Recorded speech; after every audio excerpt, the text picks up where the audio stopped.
The one piece of advice that I could probably give to anyone in the room is like slow and steady, like wins the race.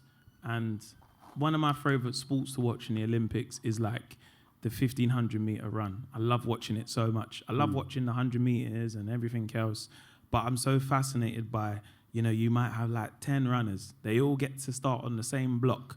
They're not even in the individual slots, but they all run at the same time.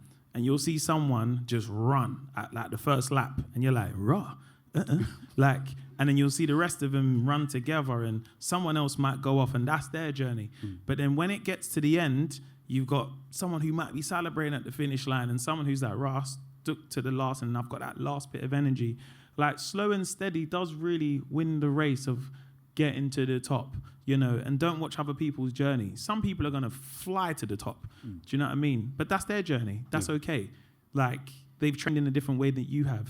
Like, your journey might be the slow way. Remember, this is a slippery mountain. Do you know what I mean? Yeah. You want to make sure you've got the right boots to dig into the right parts, because as quick as you can go up, you can fall back down even quicker. So I think it's really important just to remember, like, we're all in our own individual races. And like, we're all going to get there at different times. I thought I could be on Live at the Apollo at 22. I was like, brother, get me on there now, brother. I can murk that stage. And when I look back, I was like, I was never ready for that. You know, it was even when I done it and you get there and you see your name in lights and you're like, whew, okay, well, we've done this before. We can do this. So I think getting to that top is really looking at your race and not no one else's. And it's not really even about being first. Sometimes it's about just getting to the top, and it might not even be the top. Do you know what I mean? You might get to the top and be like, rah, there's no one here apart from this dusty flag. Do you know what I mean? And it might just be better just to kind of just chill in the middle where you can just have a breathe and just look up and say, I'm all right. I'm kind of all right here. I'm really comfortable here. I like being here.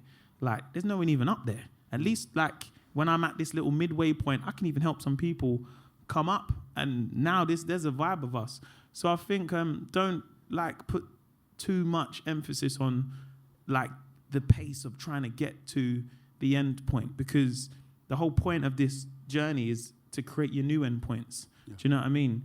Like, you might get to that top and say, that's not even my top. There's a helicopter that goes further up. Do you know what I mean? And I think that's how you always want to look at it. You know, don't just focus on the top. Look at the steady pace of where you get there and your journey. You know, that's the best way I could probably use an analogy, if that helps.